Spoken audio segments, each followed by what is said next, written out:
Hello, everyone and everything, and welcome back to more Hollow Knight. In the last episode, we climbed up here into the Kingdom's Edge and defeated Hornet at her full strength, whereupon we earned the King's Brand, which in some way somehow makes us the King of the World now, and I'm not entirely sure how that works, but I'm also not arguing with it. I think this is what our charm loadout's gonna be for the moment. Pretty classic stuff, because we are about to explore further into the Kingdom's Edge. I avoided the things and didn't avoid the thing itself. Anyway, so starting right over here, where we've got some primal aspids ready to do their worst. Ooh, avoided that like a absolute flawless. Now, starting off right over here in this room we haven't seen yet, I'll show off that there's this little passage available only with Isthmus tier that you can take if you have it, but when we're back in this room that we were in before, there is no way to get any higher than we're at. So we're going to have to find another way upwards in that massive central chamber. And so that's exactly what we're gonna do, starting this way. Ooh, I'm just getting really good at taking out those primal aspids, which is just as well, because they're gonna be extremely difficult in different contexts. Alright, I don't know how I didn't get hit by that one. Anyway, so we are once again climbing a little bit higher and higher still. And we find,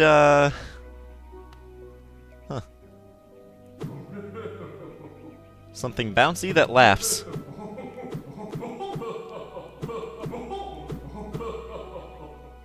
You know what? I don't want to know. We're gonna pretend I saw nothing, I heard nothing, and hopefully that never comes into play again.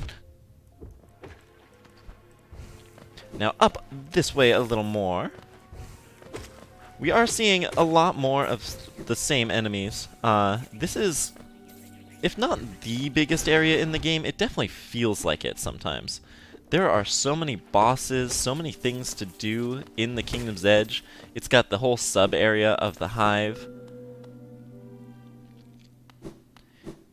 to the point that it just sort of feels like there's always more.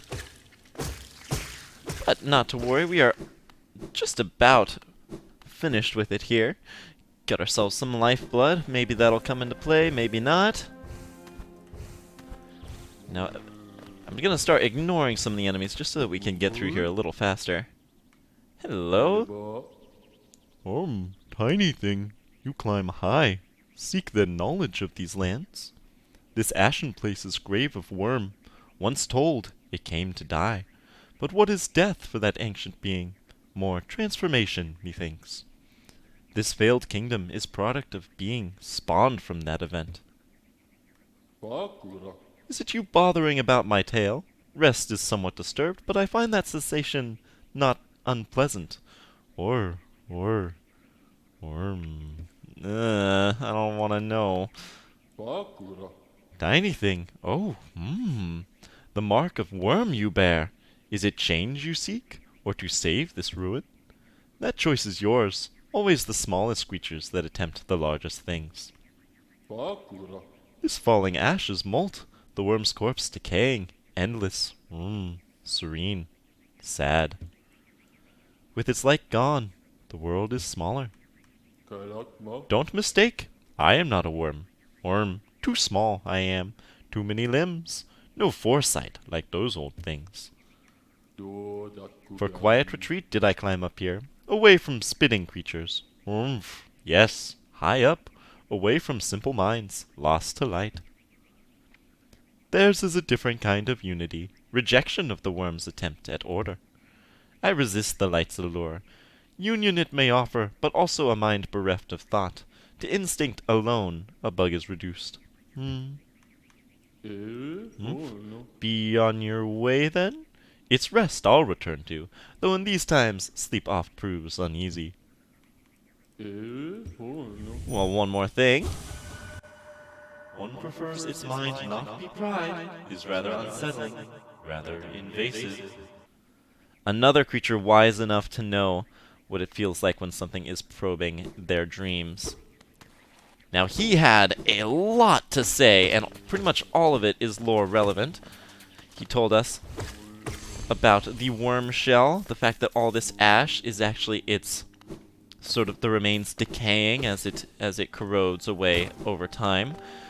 The fact that the being spawned from its death is the reason for this kingdom, essentially meaning that the worm gave birth to the king, or perhaps metamorphosized into the king that gave rise to all of Hallownest. So many things. Apparently it had foresight, the ability to see the future, or at least something similar. Told us about the Told us about the moths and how they seek unity in light, giving a bit of a obtuse reference to the infection.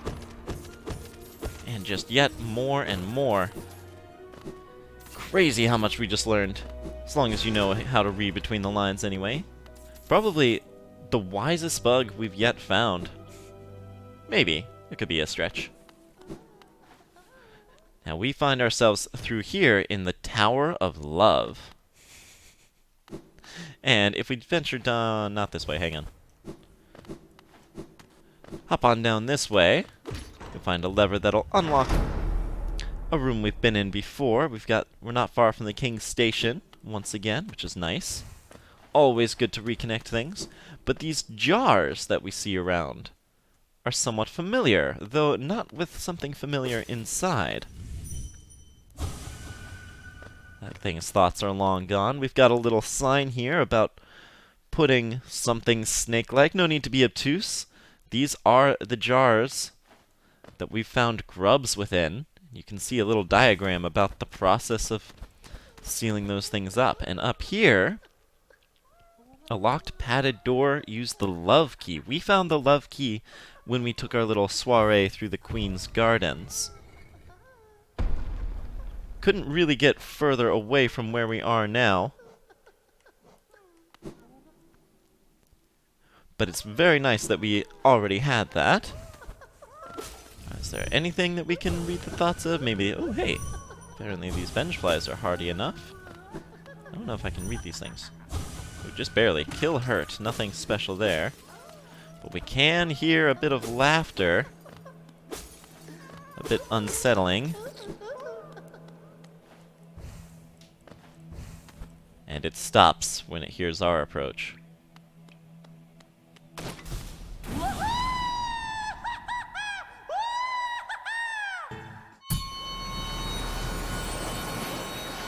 The definition of insanity is pretentious, overworked, and really trite, so we're not giving it the time of day. The Collector!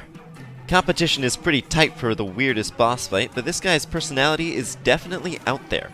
Just don't let him distract you, because depending on your upgrades, you could be in for the fight of your life here. No, not because he has variable health, it's because of one of his attacks. This guy only has 3, but he manages to make it feel like twice that. First, the Mad Hops, the Mad Grab,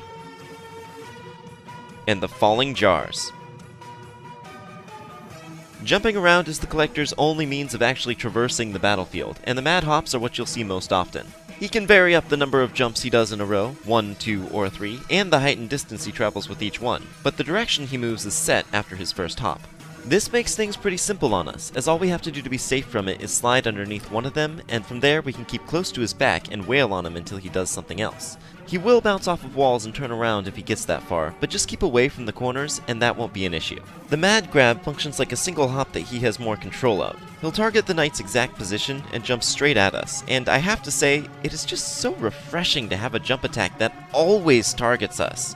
No hand-wavy, just be cautious and dodge appropriately depending on what he does. No, he always goes for us, so we always want to pass underneath him. Easy peasy.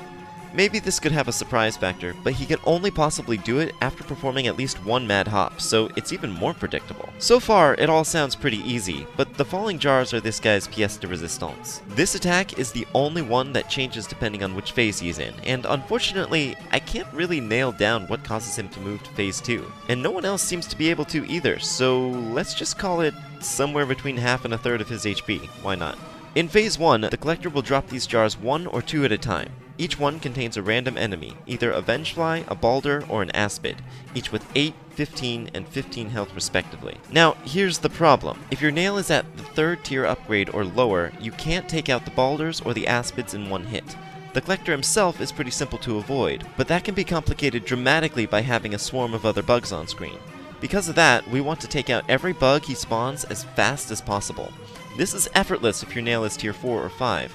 Simply stand directly next to where the jar is going to fall. Stay aware of the fact that the jar themselves are hitboxes, and slash the moment they land to take out whatever's inside. Be efficient with your dashes, and you can take out every enemy before the collector even comes back into the fight, at which point you can resume wailing on him. In phase 2, he changes tactics to be able to drop 3 jars at once, and very rarely ever dropping just 1. This is where things really become a problem if you have a weaker nail, so here's what you're gonna do. Try and always land at least 1 nail strike on the first enemy to appear so that you build up soul. 2 is preferable if it's not a Vengefly. Then, try and line up a spell to take out the rest. This strategy will make one of the collector's special attributes very apparent, that being that hitting him doesn't grant soul. So, you'll only get soul from the bugs he summons. If you are driven enough to take this guy on under-equipped, you'll need to make up for that soul deficiency with charms. Probably both the Spell Twister and the Soul Catcher, or perhaps even the Soul Eater. Now, for the game plan, our number 1 priority is going to be to try and avoid jumping. Since everything the collector does involves him being airborne, the ground is a much safer spot to avoid all his attacks. This is the main reason why we want to obliterate the bugs he summons as fast as possible, because 2 of them can fly, and if we have to chase them into the air to deal with them, then we're at much higher risk of getting hit. So, try and stay directly besides any spawning bugs, and if any fall inconveniently out of reach, blast them with a Vengeful Spirit or Shade Soul. Now, with all the summons out of the way, the collector himself is remarkably easy. Just stay right up in his business and don't give him time to breathe. It's pretty difficult to heal in phase 2, so I'd recommend saving that for when he's staggered, and if you don't need to heal, I recommend Dream Nailing him instead of attacking, as that still grants soul despite his gimmick. Now, I consider myself a bit of a collector, so this is sort of a fight for dominance, and I've 100%ed Breath of the Wild, so bring it on. The Collector! I absolutely adore this guy's energy. His lore implications, it's very interesting that this is the first enemy that we fought that hitting does not give us any soul whatsoever. If you aren't playing on Steel Soul mode, there's one other thing that shares that property, and that is your shade. Which of course we haven't had really much experience with, but hitting one's shade does not grant soul, so whatever this guy's made of, it's apparently pretty similar to whatever our shade is made from. Now luckily, since I do have the upgraded nail, this whole fight is going to be pretty effortless. And I believe we've just about got it wrapped up already. No worries there, though. I also want to draw attention to his song. It's one we've heard many times before, but a little bit deranged, I think is a good word for it. Come on, I thought we were just about done here. How much health do you have? I guess a fair bit. Actually haven't gotten hit yet. Come on, dude. I'm out of things to say about you already. There we go. Just gonna stand there and take it like a man. That's what I like to see.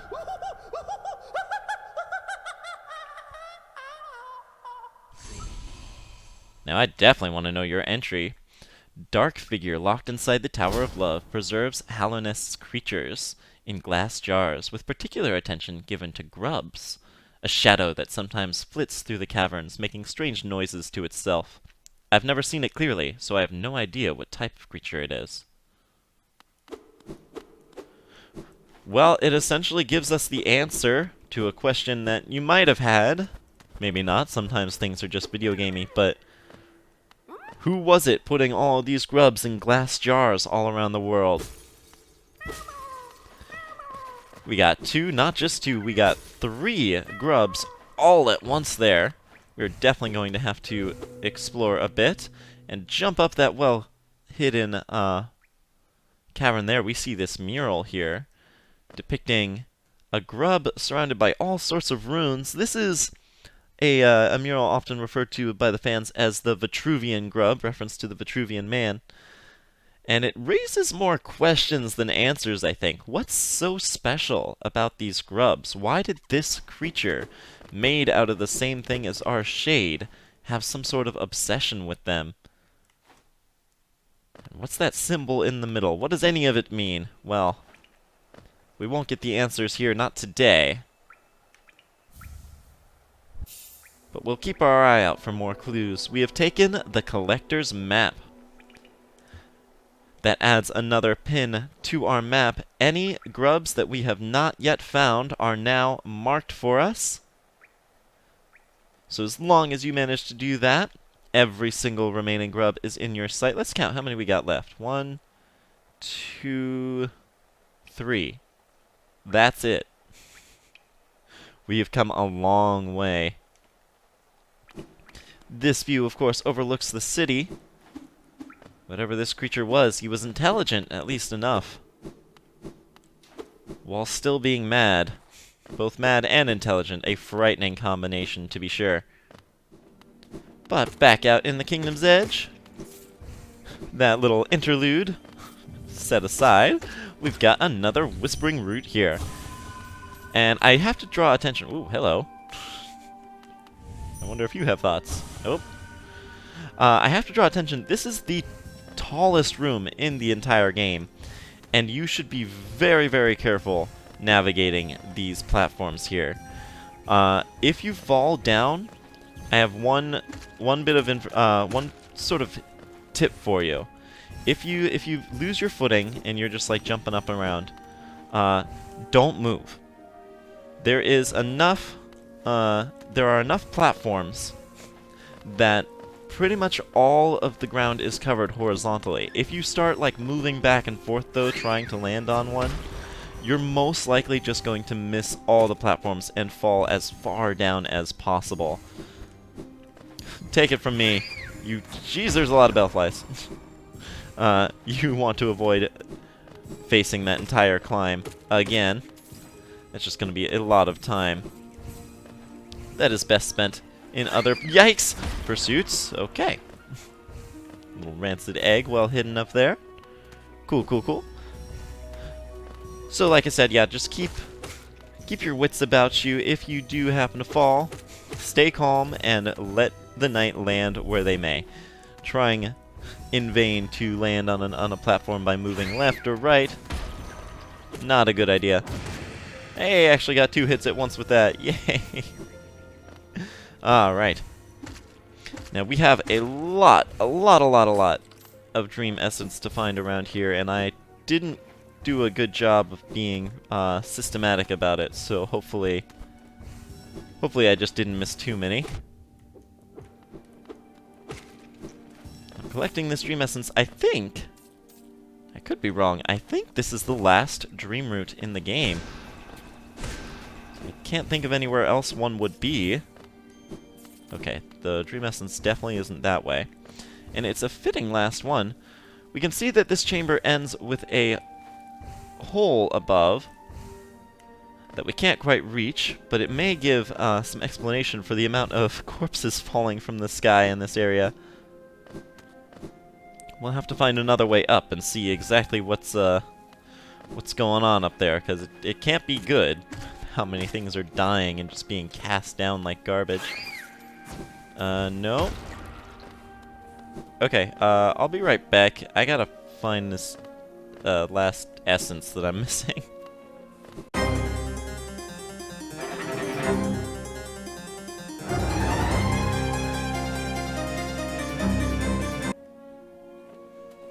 Aha!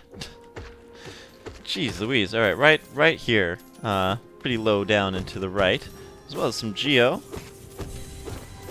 And that does it. We were right next to the root. It was literally right here.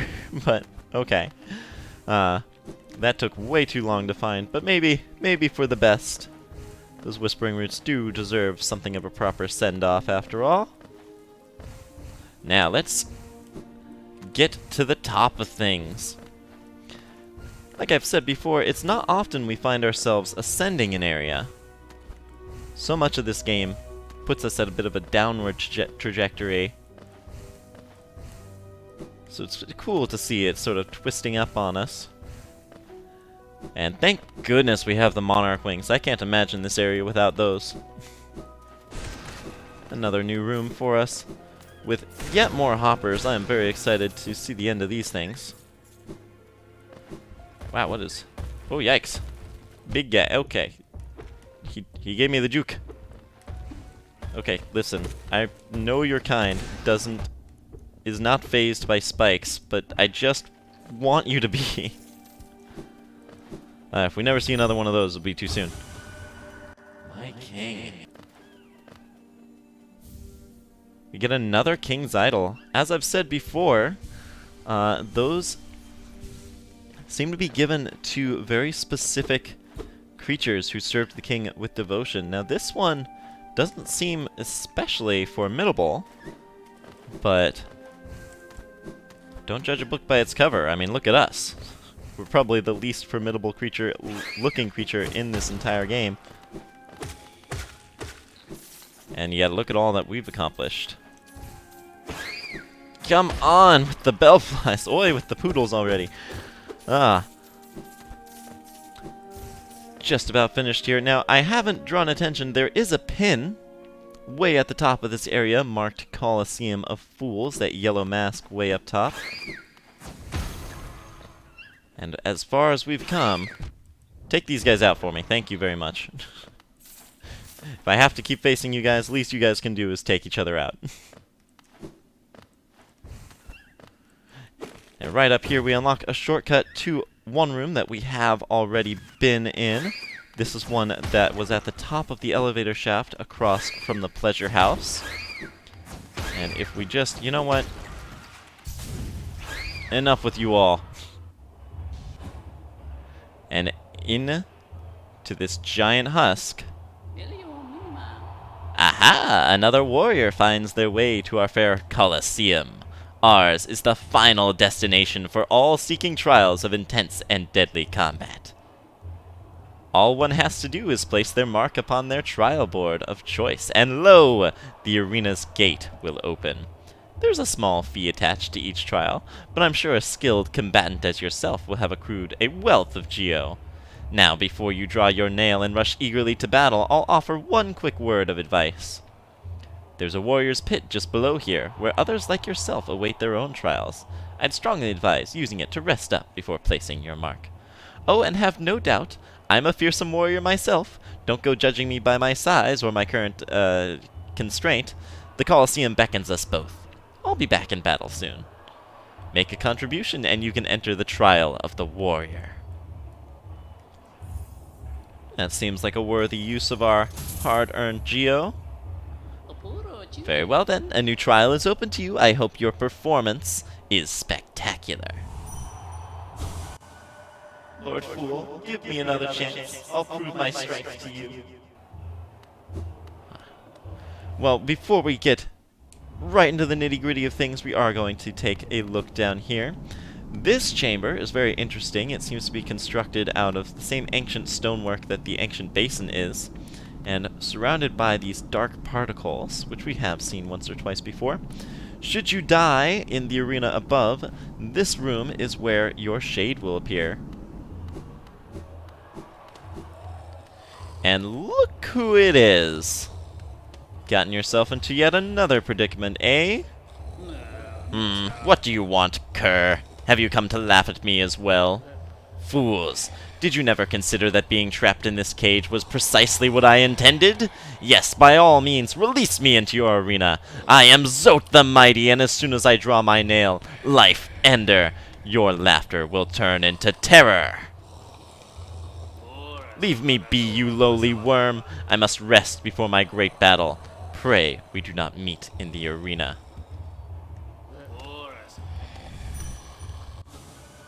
How miserable to be stuck here instead of continuing my quest. I came to this kingdom to fulfill a promise, and that is what I will do. I wonder what promise that might be. We see a little gate here, possibly one that can open, which, judging by our position, may lead to the massive cavern below, where fools are dropped when they prove unworthy of the arena. And another old friend of ours. Well, friend is a bit much for this guy. Pale one, you found it too then, this perfect place. I'll soon be entering the battle, just taking a moment to rest first. Though few could truly challenge me, I'm hoping this arena presents a sort of brutal challenge I'm after. The perfect challenge. I can already taste my victory. You think this shell a defensive arm? Well, I'll give you fair warning. It conceals a deadly surprise. Pray you never find out what that is. I'll crush them all. Oh, and you. You'll see me at my deadly best. It seems that a couple old rivalries are going to rear their heads here. There's just one more neat little secret over here. Should you break this wall, you'll find one of the game's few and far between hot springs. And a fool who has nothing to say. Why does it disturb me? Because it's a nice bath, dude. I know you probably had it nice and secret to yourself, but come on, no need to be selfish. Now we can also jump up this way and find ourselves at the end of the arena, where it seems glory beckons us.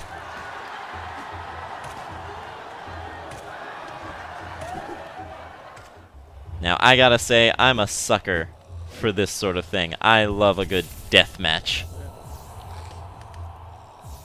But it seems we'd best go in as well prepared as we can possibly be. I'm thinking we definitely need our Mark of Pride.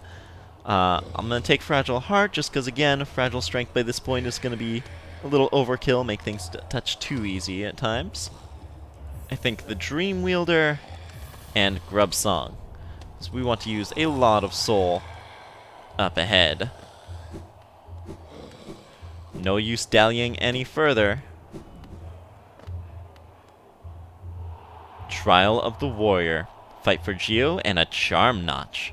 Place a mark and begin the trial. Nah.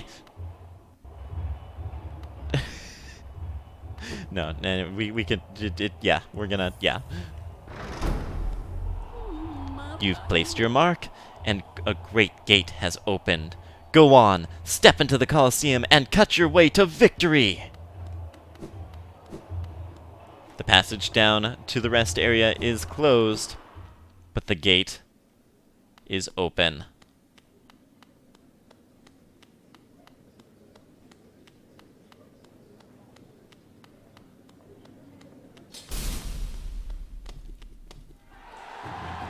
Welcome to the Colosseum of Fools. Now this is more or less exactly what you might expect. A long series of fights against all manner of different foes, who will spawn in one after the other, wave after wave. Staying topped off in health is going to be very important to me here. And we're going to see a lot of new enemies. These are armored balders, very similar to the ones we've seen all over the place before, only with a new coat of paint and quite a bit of extra health and a slightly larger hitbox to boot. Hey, just hiding at the top while all your friends did all the work. You know what? I sympathize, but also, come on, dude. Most of the enemies we're going to be fighting today are called Fools. So far we fought two varieties, the ones with the sword and shields, and these ones with the ranged weapons. Now these ones are highly susceptible to the nail pogo, which is good to keep in mind. More aspids of the primal variety. but we've had plenty of practice on those guys. Now the arena becomes adorned with spikes, and we are forced to do our combat from, yikes, from the platforms above. Not too much trouble, though. Bring it on. Show me more. Now, these ranged ones, like I said, they have a ranged attack, so it seems like they'd be able to threaten us from above, but for the most part, even if they do throw their knives above us while we're bouncing, we can just pogo off of it and send it right back down and do even more damage. But first and foremost, an interesting three-tiered group here. Having mastery of the nail pogo is very important for situations like this. Can make certain formation. Oh, jeez, yikes. Okay. Now you saw that one gave us a little bit of an extra second. Some Venge Flies, come on, you can do better than that. Oh, you can do better than that. The return of the Venge Fly King.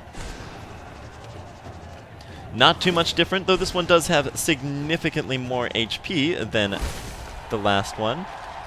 I don't know if really significantly, but he definitely has some. The smaller platform is really the only main difference in that fight, but even still, just as before, nothing too threatening. So far, all the fools fall heavy prey to our nail pogo. Dude, get down here. If you are, say, using the Hive Blood, this upper left wall is a good place to get some respite. Just rest for a minute where nothing can reach you. If you need to let your HP regenerate or something like that, or if you just need a breather, that's a good way to do it. These guys have the ability to defend themselves from above, but not the ability to attack. Get out of here. All these flying enemies just... I know I have wings now, but I still can't properly fly. I wish. Ooh, low down. Okay, here we go. Making us face our problems head on now. Luckily, these guys are still very susceptible to knockback, so even if they weren't, we could still knock them over our heads. Bring it on. Ooh, infected Gruzzes. We've seen these guys over in the infected crossroads. Apparently, the fools managed to capture some and release them into the arena. Not too threatening, but once again, just be aware of the explosion that they're capable of after death, post-mortem. Okay, come on. That was just a dumb hit there. What else you got? The double Gruz Mothers! This is probably the most interesting rematch of the ones we've seen, although this is only the third rematch, so not too much to it. They don't have much more health than they had in the first place, but having two of them does make them a bit of a threatening combination. We definitely took more damage than we did on the original fight, but we are so much stronger at this point that... Uh-oh.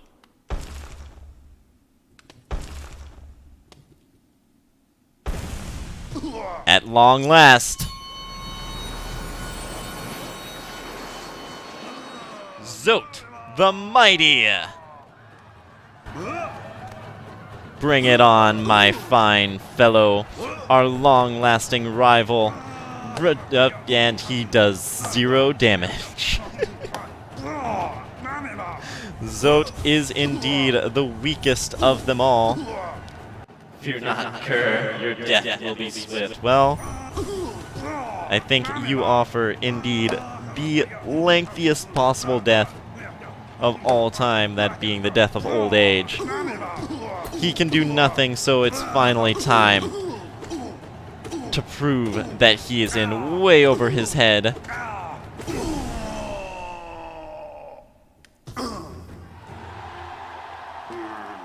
Luckily, though, we don't have to defeat him.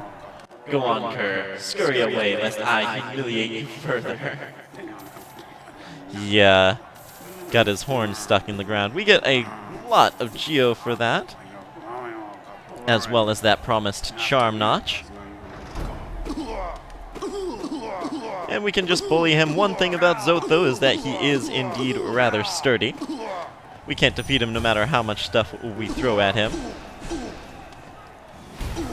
Which is just as well, because as pathetic and weak as he is still a little bit endearing for it all. But that's gonna do it here. I do enjoy the Colosseum. Judging by up above, we do have more trials that we can take on in the Colosseum of Fools, but those are going to have to wait until next episode. In the meantime, thank you guys so much for watching, but should you dare to like this video, I will humiliate you in front of a crowd and show that your nail life ender is a bit of a misnomer. See you guys next time.